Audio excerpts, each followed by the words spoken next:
What up, guys? Welcome to another Santa Cruz Medicinals AMA. We're gonna jump right into it. Have some exciting stuff. The pre-workout we're working on, it's getting bottled and packaged right now in the pre-workout tubs.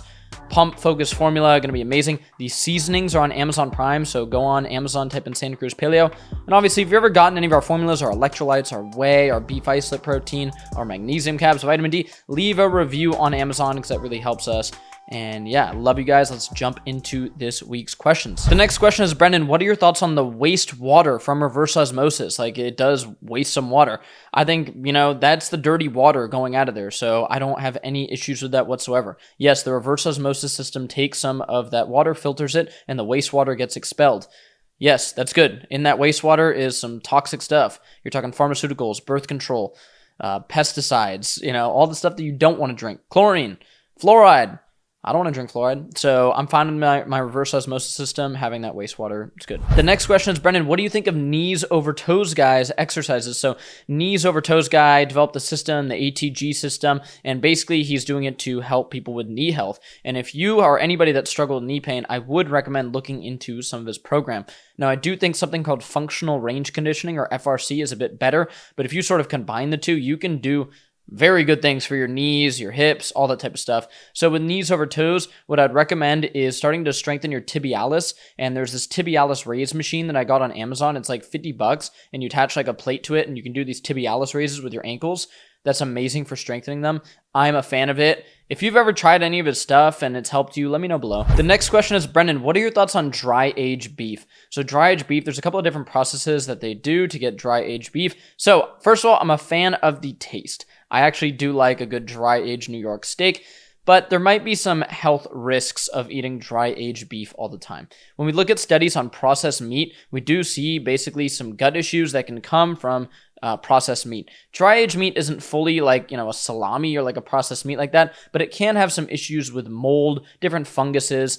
So I'm not really a fan in terms of health, but if you occasionally eat a dry aged steak, it's not going to mess you up and it tastes pretty good. Let me know your thoughts below. The next question is, Brendan, I have karate class 7 to 8 p.m., so a little late in the evening, and they're wondering what should they do before in terms of protein. They say they have to basically get to sleep after they get home because they have to wake up early. What should they do? Here's what you should do.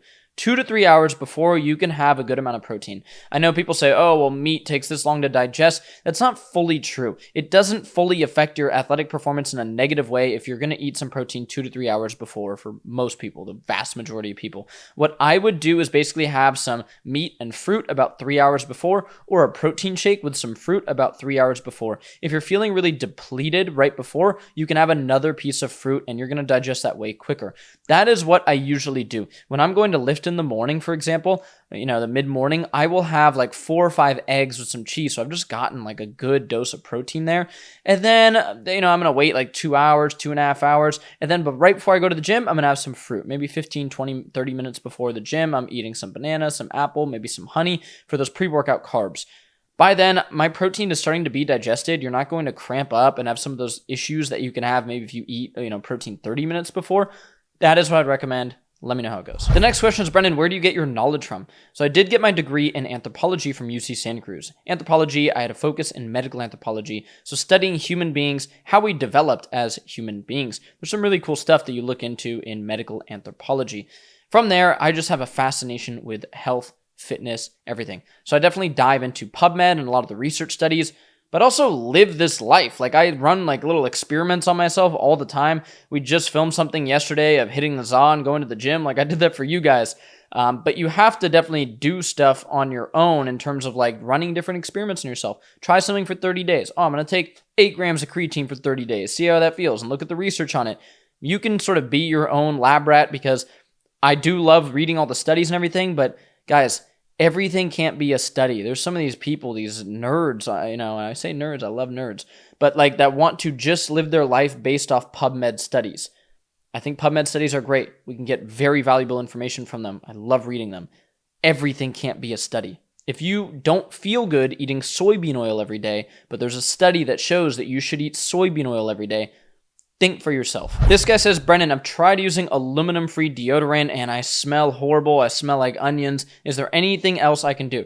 So first of all, if you have intense body odor, it's funny that you say you smell like onions, you should eliminate some of those foods like onions and garlic. They actually can increase body odor.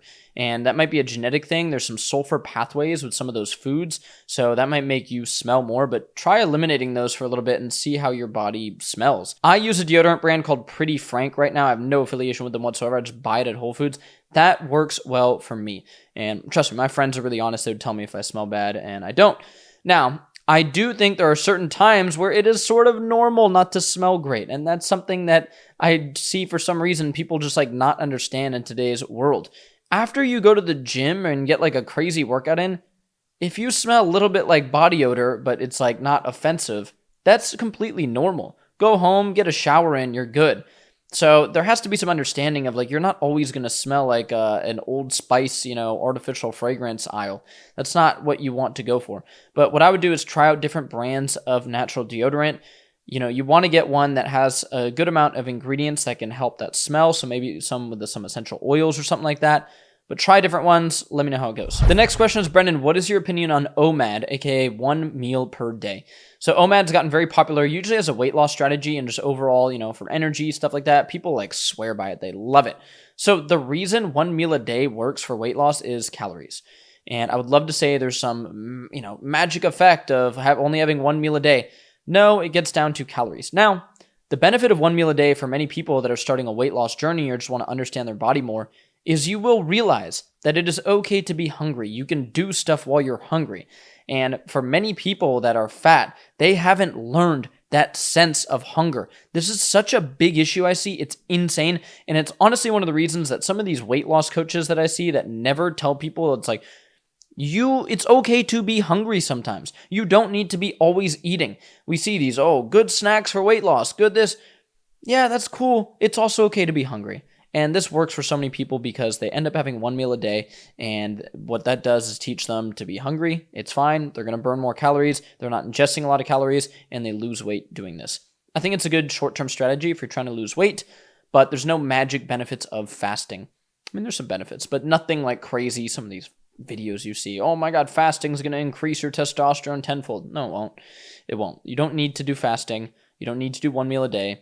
It's calories in, calories out, but that is a good strategy to get there. The next question is, Brendan, I've been diagnosed with hypothyroidism. What can I do to get my thyroid levels up? So I'll obviously work with your doctor, all that good stuff. But what I would recommend is if your doctor won't run like a really good panel of all your hormones, your thyroid hormones, your blood sugar, you should probably find a different doctor. Find a good functional medicine doctor that will really look at your blood work in depth. This is something you might need to go on thyroid hormone if this is a severe case. Definitely dial in your diet. If you're obese, there's definitely studies showing that you can have more hypothyroidism if you have obesity. So like get your health in check.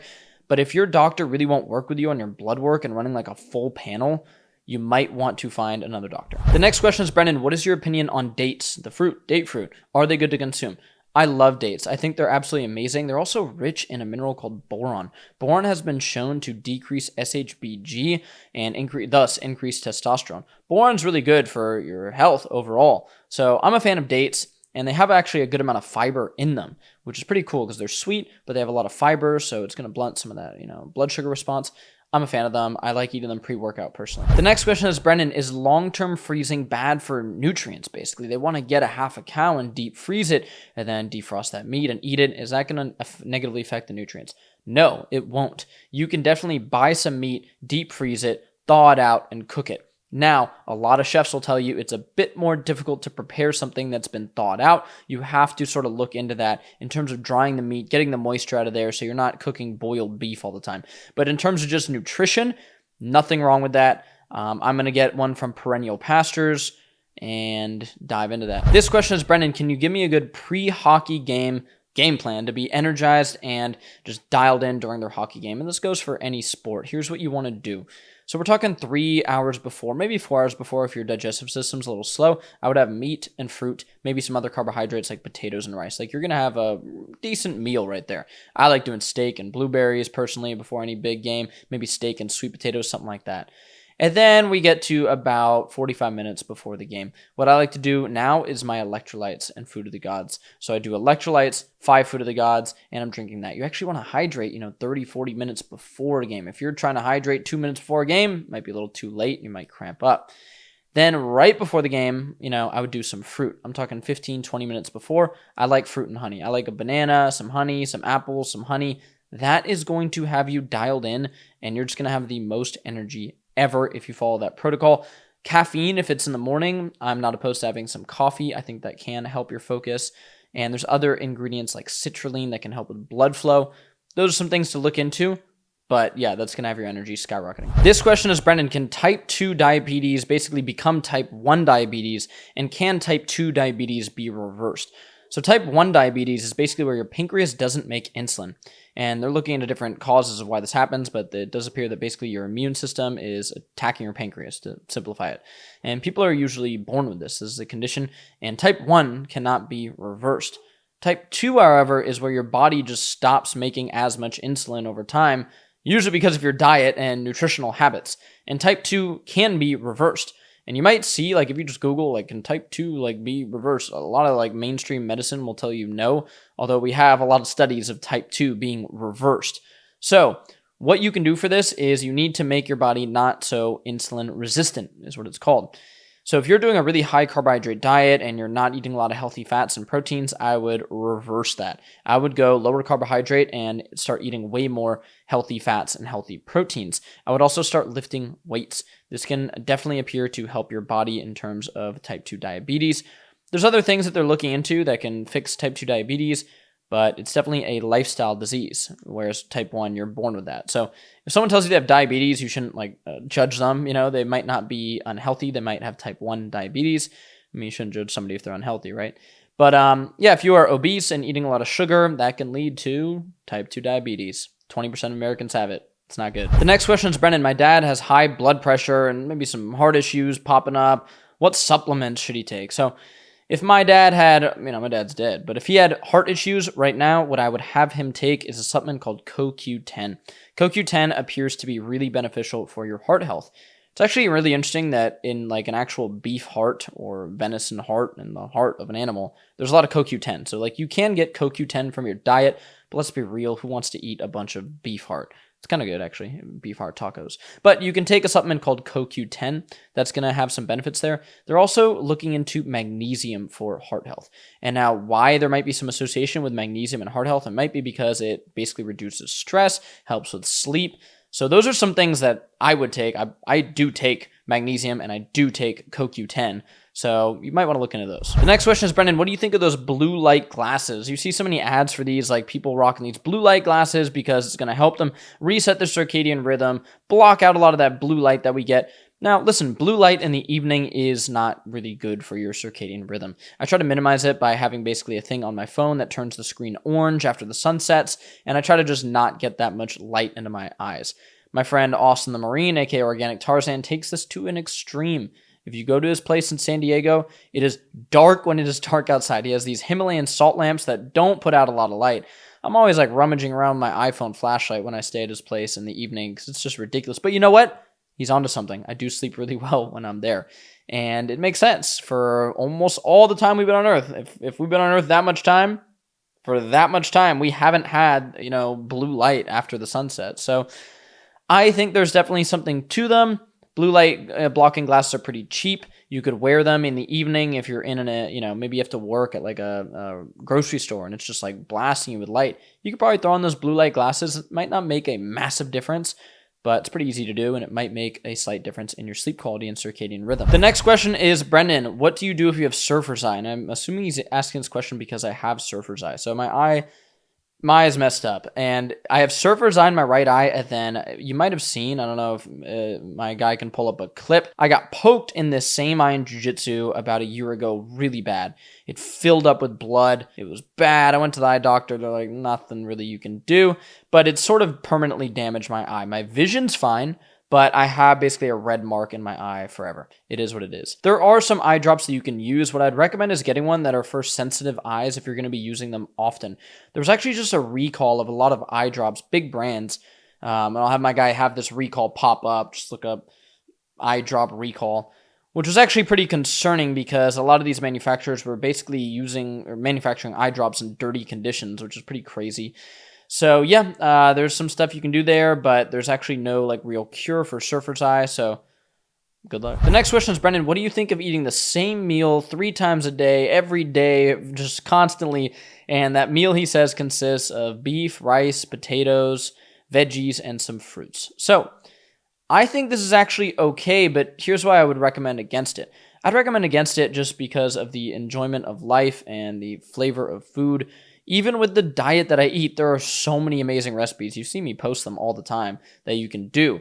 And I do think having this varied diet helps, not just for like the enjoyment of life, but for your gut microbiome.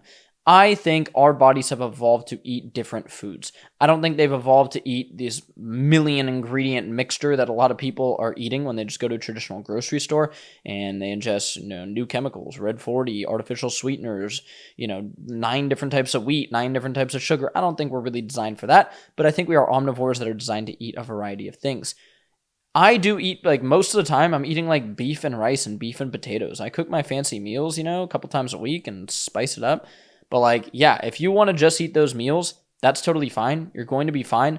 But I would recommend throwing some variety in, both for your gut microbiome and for just your enjoyment. The next question is, Brendan, what are your thoughts on a high sodium diet? Maybe they put a lot of salt on their food and they're saying, hey, your electrolytes have salt. I drink those. What's going to happen to me if I have a lot of salt in my diet? So if you are a healthy, especially young person, you are exercising, nothing bad's going to happen. The biggest BS that we've been told is that a little bit of excess sodium is going to kill you. We've been told by the United States government, basically, that you should only have 2.7 grams of sodium per day. I disagree with that, in full force. I disagree with that. And I have a whole podcast on salt. Maybe we have that episode pop up here. And I dive into a lot of the research on salt. One of the most fascinating studies on salt is when left to their own, throughout different cultures, throughout different groups of people, when just left on their own, human beings consume about 4 to 5 grams of sodium per day. So that's just like what our bodies appear to want. Now, I'm sure if you have people that are sweating and doing exercise, they might, consume 6 to 8 grams of sodium per day. We have the United States Olympic lifting team sponsored by a salt-based electrolyte now. Why is this? Sodium is a performance enhancer. We were lied to about salt. If you consume salt, your heart isn't going to stop. You're not going to instantly get high blood pressure. It's just wrong, and it is what it is. So unless you have some medical condition, I would not fear salting your food, having a salt-based electrolyte, as long as you're plenty hydrated and you are exercising. The next question is, Brendan, what do you think of wearing a copper bracelet? Does it have any health benefits? I'm assuming they're talking about sort of these EMF things that people are wearing to like block EMF. Sorry, I've looked into the research. I think it's BS. And I would love it, guys. I really would love it if I could wear some like cool like copper thing and it blocked all EMF radiation. Look, EMF, I'm sure we'll learn more and more about EMF, and I definitely like turn my phone on airplane mode when I go to sleep and all that type of stuff, but I think there's 2 basically extremes with EMF. Either you move to the woods to avoid EMF, like you think it's evil, or you don't worry that much about it. Why I say that is, guys, I'm in a house right now. If I turn off, all the Wi-Fi here, there's still Wi-Fi signals around me. If I turn off everything around me, there's still going to be EMF. It does appear that there's definitely like risks of having your phone right next to your head and all that. But guys, this isn't something you're probably going to avoid if you're living a normal life in a, normal city. So I wouldn't worry too much about it. And I do not think wearing a copper necklace or bracelet is going to block EMF. So show me the research. If I'm wrong, let me know below, but nah. The next question is, Brendan, what are your thoughts on consuming granola daily? Are there any good brands you recommend? What do you think about granola? People love granola. There's basically these whole chains that go off these acai bowls with granola and yogurt bowls with granola. People love it. Granola is usually basically sweetened oats. And I'm not really that against oats. I know I've made some videos being like, look, oats really aren't the best breakfast food. I still don't think they're the best breakfast food, but they're not that bad, okay? The problem is a lot of these granolas are filled with multiple types of sugar. I've picked up so many at the grocery store, done so many videos on them, and we're talking, 15 grams of processed sugar in a small serving of oats. So most people are going to get 30, 40 grams out of that. So if you can find a brand that's sweetened with maybe honey or something like that, and it doesn't have a lot of sugar and it has simple ingredients, I think that can be totally okay. As far as brands, I don't know. There's a brand called Paleonola, which makes ones with nuts. I think that's pretty cool because if you don't want to eat the oats, I don't know of any specific brands because I'm not really a granola guy. But if you have like a Greek yogurt bowl with some granola that's low sugar and some fruit in there, maybe a scoop of protein powder, go for it. The next question is, Brendan, what are your opinions on artificial intelligence, AI, basically working its way into the food industry, the supplement industry, all this type of stuff? So I think AI is fascinating. I think we probably really need to be concerned about many things with AI, but I think some of these bills that want to block AI are also dangerous because AI is innovation, and I think it's where the world is headed. Now, as far as it getting into the food industry, what I do worry about is, so AI basically, to simplify it, it's going to scour all the data out there. And my worry with this is we know how the data is skewed. We know, if you're watching this, how these studies and narratives on go vegan have been pushed.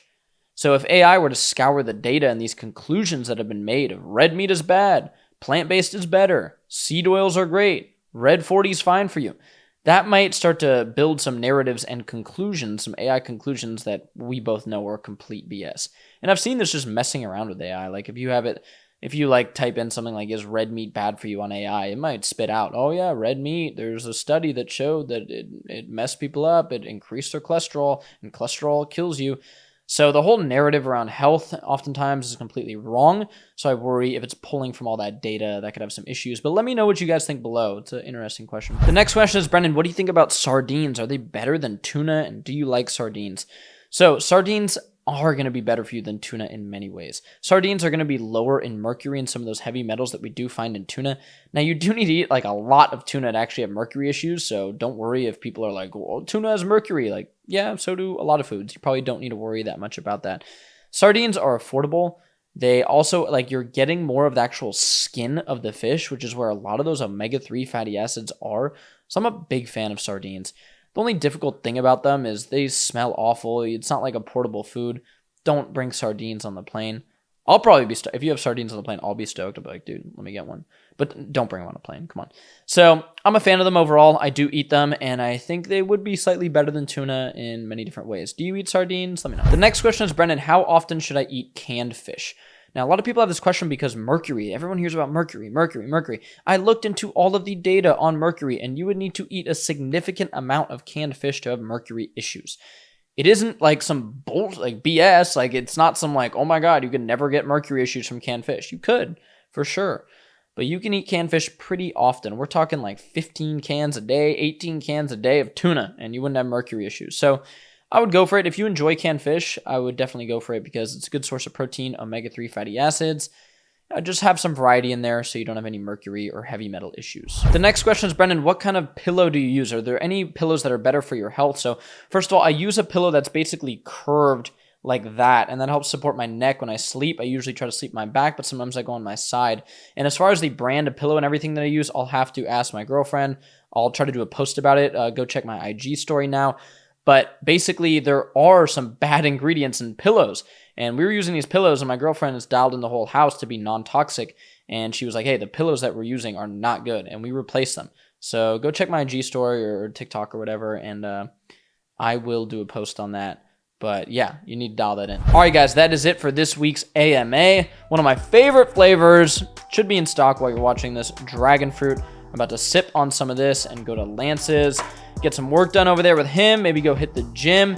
But yeah, we've been crushing it on YouTube. I've been putting out some really fire content, so go check it out. Go look at some of the longer form content. There's some really fun stuff in there, and go engage, like, comment, subscribe, all that type of stuff. And if you want to try out our formulas, go to santacruzpaleo.com. Any 2 items you buy, so if you got 2 dragon fruit or a dragon fruit and a lemonade, whatever you want to try, use the code SantaCruz10. That's only on santacruzpaleo.com. And if you want to get our stuff on Amazon, Amazon Prime, type in Santa Cruz Paleo. No coupon codes for that. But try out some whey protein, some beef isolate protein, some magnesium, some electrolytes, whatever you want. We got you.